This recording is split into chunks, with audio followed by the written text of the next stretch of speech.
Right now, you are wearing something. Maybe a shirt, maybe a jacket, maybe the same sweatpants you have been in for 3 days, and you are calling it a lifestyle. Whatever it is, you put it on without thinking. You did not question it. You just got dressed the way everyone you have ever met has always done. But here is what nobody ever stops to ask. Why? Not why you personally got dressed this morning, but why, at some point in the deep past, did a creature that survived perfectly well without clothing for millions of years suddenly decide it needed to be covered? Why did it spread to every single human population on Earth, across every climate and every culture, without a single exception ever recorded? And why, once we started, did we immediately make it complicated? The answer reaches back further than you think. And it was solved, accidentally, by one of the most hated insects in human history. Start with the body you are living in. You are, zoologically speaking, a bizarre animal. Gorillas are covered, chimpanzees are covered, bears, wolves, lions, elephants, hippos, all of them across wildly different climates, are walking around in full coats. Some survive Arctic winters, some live in the tropics. All of them managed this without inventing a single garment. And then there is you, nearly hairless, conspicuously smooth. If you stood next to a chimpanzee on the African savanna right now, you would look like the one who forgot to pack. The reason humans lost their fur comes down to running. As your ancestors moved onto open grasslands around 2 million years ago, they began doing something no primate had done before. Sustained pursuit hunts across hot terrain under direct sun, sometimes for hours at a stretch.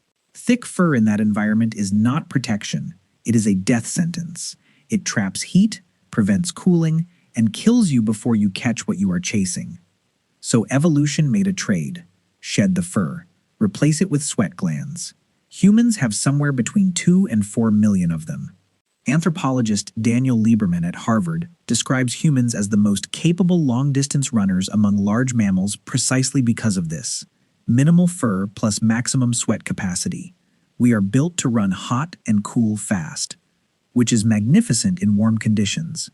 Considerably less useful when the temperature drops below zero and you are trying to survive in Central Asia with nothing but your intelligence. Here is where the story gets complicated, because here is the assumption most people make. Humans got cold, wrapped themselves in animal skins, problem solved. Simple. Almost certainly wrong as the complete picture. Genetic evidence suggests humans started wearing clothes somewhere between 83,000 and 170,000 years ago, but modern humans did not begin migrating out of Africa in significant numbers until around 70,000 years ago. Cold northern climates came later. The clothes came first.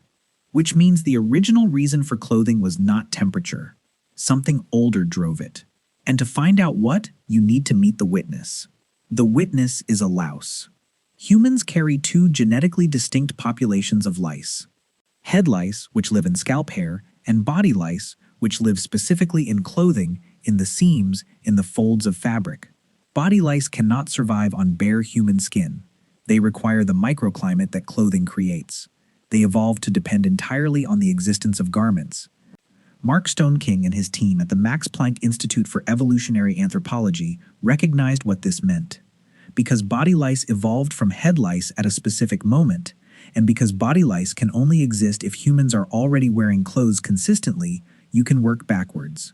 The moment those 2 populations genetically split is essentially the moment your ancestors started dressing regularly enough to create a new ecological niche for a parasite.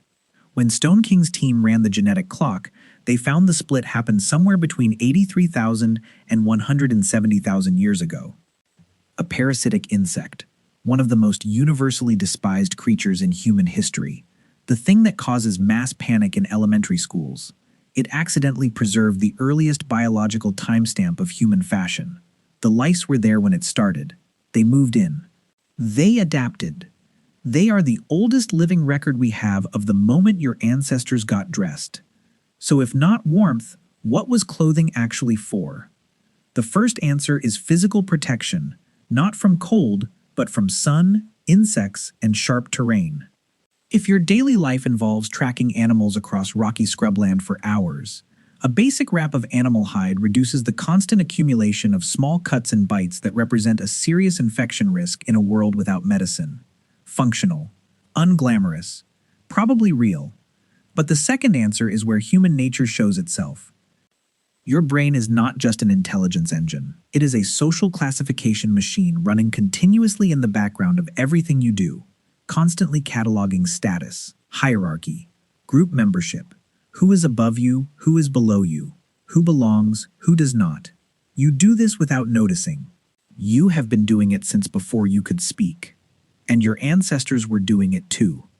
Archaeological evidence shows that humans were using ochre, a red iron oxide pigment, for deliberate body decoration as far back as 200,000 years ago, before the lice evidence for clothing, before bone needles, before woven fabric.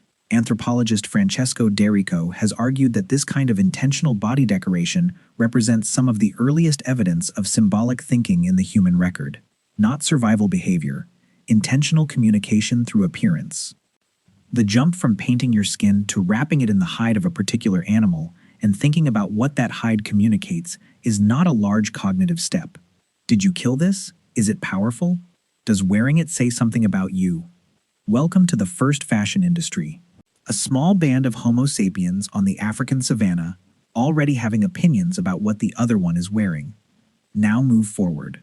Because the most significant leap in the entire clothing story is not the first hide, it is a needle. Around 50,000 years ago, the archaeological record changes. Researchers begin finding bone needles with tiny perforated eyes, designed for threading sinew and stitching material together with precision. Fitted clothing, sewn seams, garments shaped to the body rather than simply draped over it. The oldest confirmed needle with a proper eye was found in Denisova Cave in Siberia, dating back approximately 50,000 years. Made from the hollow bone of a bird, shaped and polished to a fineness that is remarkable. Archaeologist Katerina Doka, who has worked extensively on the Siberian cave assemblages, has described this object as evidence of fully modern cognitive capacity. Someone imagined a tool that did not yet exist, figured out how to make it, and used it to solve a problem through craft rather than brute force. In Siberian glacial winter, 50,000 years ago, that needle was the difference between life and death. You can live without pottery. Without properly fitted, heat-sealing clothing in that environment, you cannot. And here is what the popular version of this story tends to leave out. We were not the only ones doing it. Neanderthals were making and wearing clothing long before they encountered modern humans. The evidence is substantial. Systematic hide processing, specific bone-scraping patterns consistent with skin removal, stone tools clearly designed for working leather. Their anatomy tells the same story. Stockier bodies, shorter limbs, proportions that reduce surface area and conserve heat. Their clothing was essential, not optional.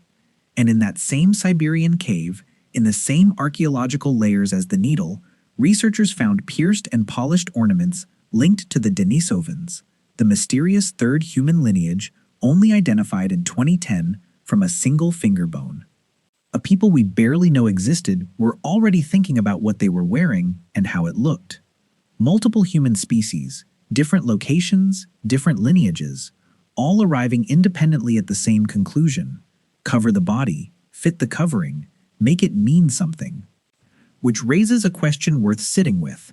Is clothing a human invention, or is it the inevitable output of any creature smart enough, social enough, and cold enough to need it? Here is the truly strange thing at the center of all of this. If clothing were purely practical, every culture across history would converge on the thermally optimal solution for their climate